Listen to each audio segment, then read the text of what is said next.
Learning with Wasim में आपकी खिदमत में अगेन इस ख्वाहिश और दुआ के साथ हमेशा खुश रहें, मुस्कुराते रहें। जैसा कि आप जानते हैं कि मेरे इस चैनल का मकसद आपको इन्वेस्टमेंट से मुतालिक आगाही देना है, ताकि आप बेहतर फैसला कर सकें कि कहाँ आपको इन्वेस्टमेंट करनी चाहिए, कितनी इन्वेस्टमेंट करनी चाहिए, कब इन्वेस्टमेंट करनी चाहिए और आने वाले वक्तों में ये इन्वेस्टमेंट आपके लिए किस तरह फिजिबल या फ्रूटफुल हो सकती है। तो आज मैं आपको बताऊंगा एक ऐसी इन्वेस्टमेंट के बारे में जो ना सिर्फ आपको रेंटल इनकम भी कवर करेगी और आने वाले वक्तों में आपको कैपिटल गेन भी देगी, और प्लस ये कि वो आपके बच्चों के लिए और आपकी नेक्स्ट जनरेशन के लिए एक एसेट भी साबित होगी। तो आप समझ गए होंगे मैं बात कर रहा हूँ अपने घर की, क्योंकि ये एक ऐसी इन्वेस्टमेंट है कि जब आप इस पे इन्वेस्टमेंट करते हैं अपने घर के लिए, चाहे आप वो उसको कंस्ट्रक्शन करें या चाहे आप ख़रीदें, दोनों सूरतों में आप फौरी तौर पे अपने रेंट से, यानी जो आप पे कर रहे होते हैं, उससे आपकी बचत हो जाती है और ये रेंटल इनकम बेसिकली आपको सेव होना शुरू हो जाती है। इसके साथ साथ अगर आपने अच्छा चॉइस किया हो, अच्छी लोकेशन देखी हो और सारे फैक्टर्स को प्रॉपरली स्टडी किया हो, उनको वर्कआउट किया हो, तो आने वाले वक्तों में ना सिर्फ ये घर आपके लिए कैपिटल गेन का भी बाइस होता है और फिर फ्यूचर में आपके बच्चों के लिए एक एसेट का काम भी करता है। अब यहाँ ज़रूरी ये है कि जब भी हम घर बनाना चाहें, खुद बनाना चाहें, बना बनाया लेना चाहें, या हम किसी ऐसी जगह में इन्वेस्ट करना चाहें जहाँ हमारा मकसद घर बनाना हो, तो उसके लिए कुछ चीज़ों का ख्याल करना बहुत ज़रूरी है। क्योंकि अगर हमारी वर्कआउट सही नहीं होगा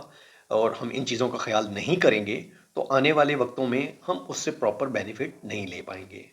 तो वक्त को ज़ाया किए बगैर चलते हैं इस बात पे कि जब आप घर बनाना चाहें तो कौन सी लोकेशन बेहतर होगी, किस लोकेशन पे आप काम कर सकेंगे और कौन से ऐसे फैक्टर्स होंगे जिनको आपने मद्देनज़र रखना है। तो सबसे पहला पॉइंट है, वो है लोकेशन विद फैसिलिटीज़। देखें, आप घर रोज़ नहीं बनाते, ना ही आप घर रोज़ खरीदते हैं। तो आपको घर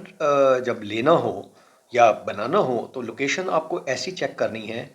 जो इजीली एक्सेसिबल हो। ऐसा ना हो कि वो बहुत खूबसूरत हो, बहुत अच्छी हो, लेकिन वो इस कदर दूर हो कि आपके वो वर्किंग की जगह से, या आपके ऑफिस से, या आपके कारोबार से बहुत दूर हो, आपके बच्चों की स्कूलिंग से बहुत दूर हो, या ऐसी लोकेशन पे हो जहाँ किसी किस्म की कन्वेंस अवेलेबल ना हो। तो ऐसी सूरत में वो लोकेशन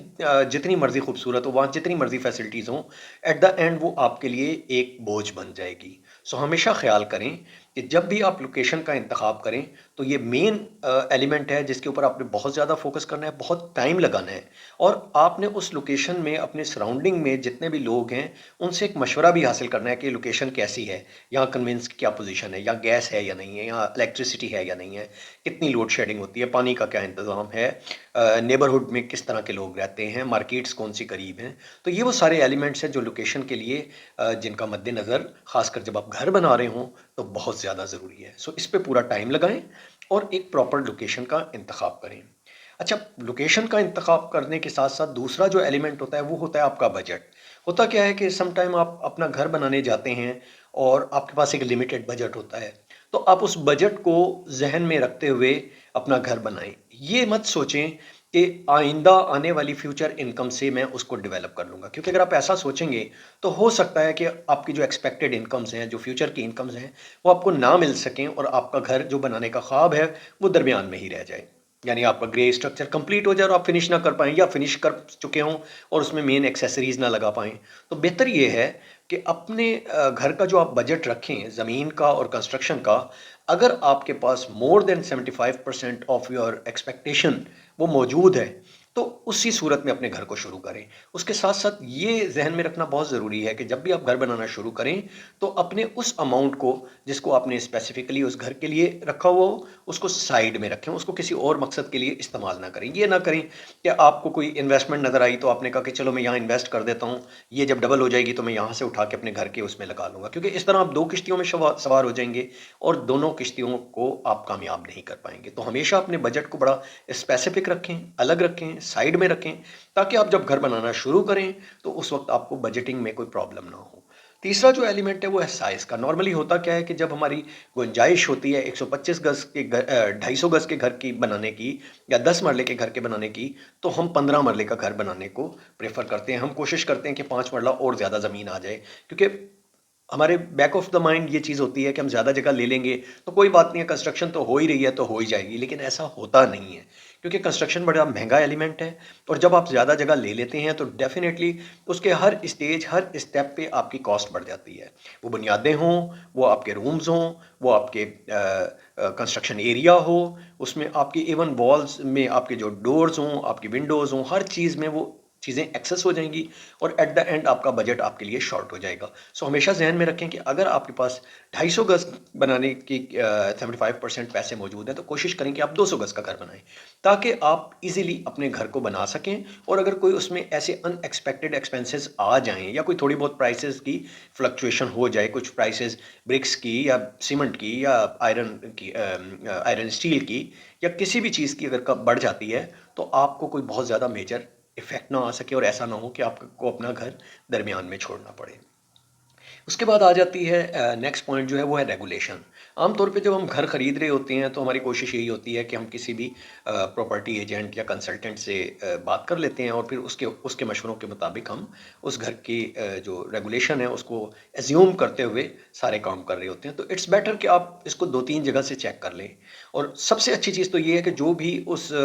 एरिया की जो रेगुलेटिंग अथॉरिटी है, लाइक अगर आप लाहौर में घर बना रहे हैं और वो एलडीए के अंडर आता है, या अगर आप डिफेंस में घर बना रहे हैं तो वो डीएचए के अंडर आएगा, या बैरिया में घर बना रहे हैं तो वो बैरिया की अथॉरिटीज़ के अंडर आएगा। तो इस तरह जो भी उसकी अथॉरिटीज़ हैं वहाँ से खुद कंफर्म कर लें कि कौन कौन सी ऐसी चीज़ें हैं जो ज़रूरी हैं, जो रेगुलेशन के लिए ज़रूरी हैं, कौन से ऐसे एनओसीज रिक्वायर्ड हैं, कौन सी ऐसी एनडीसीज रिक्वायर्ड हैं, नो डिमांड सर्टिफिकेट रिक्वायर हैं, या कोई भी ऐसी चीज़ रिक्वायर है और उसमें फर्दर आपको क्या क्या चीज़ें चाहिए ताकि आप जो परचेज कर रहे होते हैं जो कि एक मेजर परचेज होती है वो फ्यूचर में आपको उसमें किसी किस्म की कोई लीगल प्रॉब्लम ना आए, या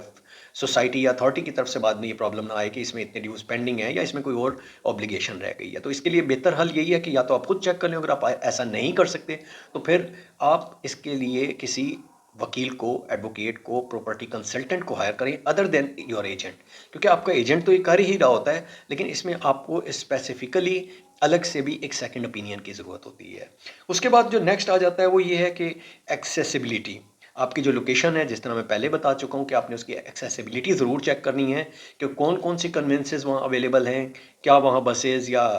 उबर या करीम या दूसरी ट्रांसपोर्ट का मोड जो है इजीली अवेलेबल है या नहीं है। और जब आप रहेंगे तो आपके पास कौन सी ट्रांसपोर्ट होगी और आपके बच्चों के लिए स्कूलिंग के लिए और दूसरी चीज़ों के लिए कौन सी ट्रांसपोर्ट अवेलेबल होगी। सो ये वो एलिमेंट है जो आपको मद्देनज़र रखने हैं। एक्सेसिबिलिटी के साथ फिर दूसरी चीज़ आ जाती है यूटिलिटीज़ का। भी मैं पहले आपको बता चुका हूँ कि आप जब भी घर बनाएं आपने ये चीज़ देखना आपके लिए बहुत ज़रूरी होता है कि वहाँ यूटिलिटीज़ की क्या पोजीशन है। क्योंकि सम टाइम ऐसा होता है कि वहाँ पानी नहीं आ रहा, पानी टैंकर से आ रहा होता है, या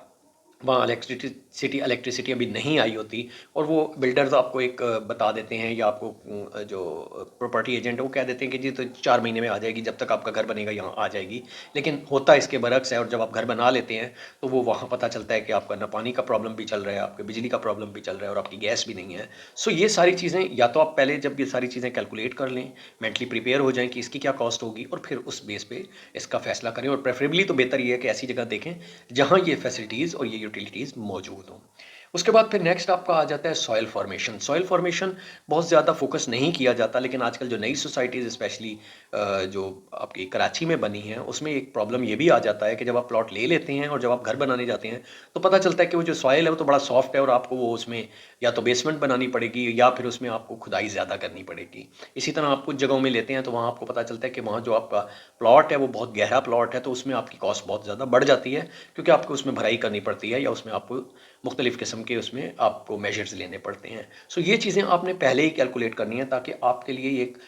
बम बन के बाद में ना गिरे जब आप कंस्ट्रक्शन कर रहे हो, बल्कि आपको पहले से ये चीज़ें मालूम हो कि ये वो चीज़ें हैं जिसके ऊपर मैंने पे करना है। लास्ट बट नॉट लीस्ट, कि जो भी जगह लें ये जहन में रख के लें कि फ्यूचर में इसकी क्या पोजीशन होगी। लाइक अगर आप किसी ऐसी जगह ले लेते हैं जगह जहाँ ये सारी फैसिलिटीज़ अवेलेबल हैं, लेकिन अगर उसका एरिया जो है वो इतना कंजस्टेड है या उसके सराउंडिंग में जो एरिया है बहुत ज़्यादा कमर्शलाइज्ड है, या ऐसी जगह है कि जहाँ आने वाले वक्तों में कमर्शलाइजेशन बहुत ज़्यादा हो जाएगी, या ऐसा एरिया जहाँ इंडस्ट्रियलाइजेशन है या कुछ इस तरह की चीज़ें हैं, तो ये आप देख के लें ताकि ऐसी चीज़ ना हो जो आने वाले वक्तों में बजाय फ़ायदे के लिए आपके लिए नुकसानदेह साबित हो। सो फ्यूचर डेवलपमेंट को और फ्यूचर उसकी जो आने वाला कल है उसके लिए उसकी क्या पोजीशन बनेगी, इस चीज़ को भी आपने लाजमी नज़र रखना है ताकि आप बेहतर फैसला कर सकें। तो ये कुछ पॉइंट थे जो मैं आपसे डिस्कस करना चाहता था। इन पॉइंट्स को ज़रूर गौर कीजिएगा ताकि आप एक बेहतर फैसला कर सकें। इसी के साथ आपसे इजाज़त चाहूँगा। नेक्स्ट वीडियो तक के लिए अल्लाह हाफ़िज़।